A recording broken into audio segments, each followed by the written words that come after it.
This video was edited by AJ Analysis, a link to his channel will be in the description below. So I think everyone would agree that Christian Eriksen is not at the level he was around 2015 to 2018, when under Pochettino at Tottenham there was a case that maybe he was in that world-class bracket of advanced playmakers. However, his moves to Inter Milan, the incident at the Euros and some other factors have seen him decline, but that doesn't mean that he still might not be the right signing for Manchester United. But before I go any further, if you need a place where you can keep up to date with the latest transfer news, find all the match stats you need from games across the globe, and watch highlights and stream live football matches, then you need to download the OneFootball app. I use the OneFootball app because it's completely free, and not only do they have stats and transfer news, but they also have videos to watch and articles to read, which is where I get a lot of my ideas for new videos. And as I said before, you can stream live football matches and watch highlights all on the app. Downloading the OneFootball app will help support the channel as well, so I'll leave it linked in the description below. If we look at his FBref report from the past 365 days, it does look phenomenal. He has played just under 1,000 minutes, which has to be factored in, but even still I was shocked to see him ranking in the 90th percentile for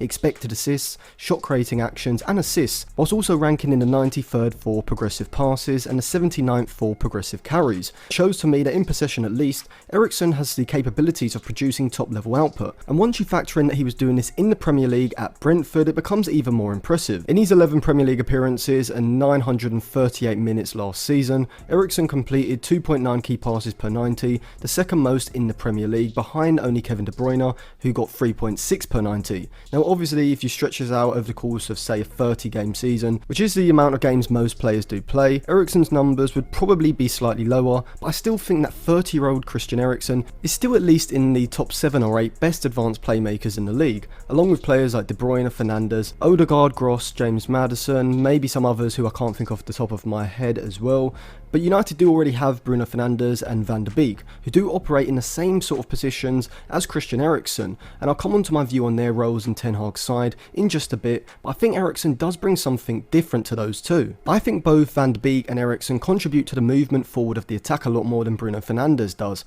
and what I mean by this is that those two, especially Eriksen, are very fluid on the ball, knowing when to turn and swivel quickly, and when to play quick forward or sideways passes to move the attack on. However, often when I'm watching Bruno Fernandes, I feel like he's always looking for that killer pass, which certainly isn't a bad thing, but sometimes I think, especially against a side that is sitting deep and compact, United would be better off having someone like Christian Eriksen on the ball in the middle of the pitch, who is a better long passer and overall just more efficient in possession than Bruno Fernandes in my opinion. Eriksen is very press resistant, he has the ability to drop off, receive the ball and almost draw pressing players in before quickly swiveling past them and then getting the space to then drive forward with the ball. And the reason this ability is so valuable in central midfield is that it injects pace into the attack whilst also taking an opposition player out of the game and therefore opening up more space ahead for the side to then progress the ball forward. Assume that Ten Hag will use some variation of the midfield three, whether this is with one single pivot and 2 players ahead, or with a double pivot and a more creative player ahead of those two. I think that in order to maintain the right balance in the team, both Van de Beek and Bruno Fernandes will be fighting for the same position in that midfield, as the most advanced of the three. And the reason I say this is because I think both players do their best work higher up the pitch, in between the lines of the opposition system, rather than in front of the midfield line in a deeper position, because I think both Bruno and Van de Beek are much better short passers than they are long passers, as a lot of the time when Fernandes does attempt to switch play with a long raking pass, it either fails to meet his target or is slightly behind or in front of the player. He can still perform these long sprays from deep positions, but I don't think he's anywhere near as effective at doing this as players like Paul Pogba, Frenkie De Jong or even James Garner. Fernandes is much better when he's considered more as a forward than he is as a midfielder, and what I mean by this is that you almost want him connected to the main forward, playing as a second striker and making runs ahead of play into goal scoring positions. You don't really want Bruno Fernandes dropping into deeper areas, as it's much harder for him to create chances and drastically minimises his goal scoring ability. The same goes for Donny van de Beek, who in my opinion was at his best playing as a second striker in possession in Ten Hag's 2018-2019 side.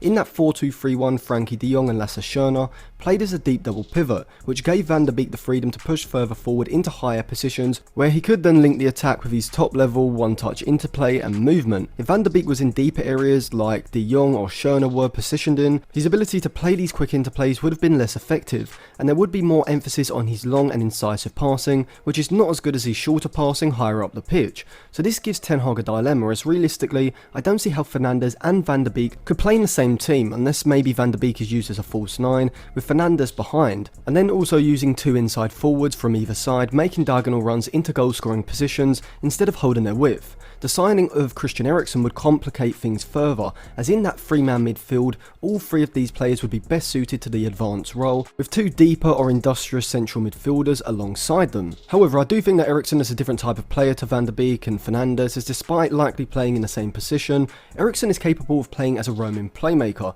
a Paul Pogba replacement if you will, a player who can drop deep in front of the opposition midfield line and use his incisive or pitch perfect long passing to release runners from the flanks, but also needs a license to push further forward and be the player to play killer passes in the final third. I see him being kind of a luxury player who in big games like players like Mesut Ozil or Juan Riquelme get bypassed due to the increased intensity in these games and reduced possession of the ball. But in certain games, I think as Pogba did, Eriksen could offer United something that no other centrally advanced midfielders in the squad can, being the key to breaking down deeper defensive units with his top level passing ability. He is still only 30, so definitely not over the hill yet, and given that he's a free agent and probably wouldn't demand a huge salary or signing on fee, it seems like a good signing for Ten Hag. It may be a bit of a weird one, but it would replace the type of player that Pogba was and taking the place of an advanced creator in the squad who isn't a starter but a luxury player to call on that probably someone like Juan Mata was. His FB ref report showed his defensive metrics aren't great at all, which is why I don't want him playing alongside Bruno Fernandes with just one other central midfielder in that midfield, so it's going to be a tricky one to fit Van der Beek, Fernandes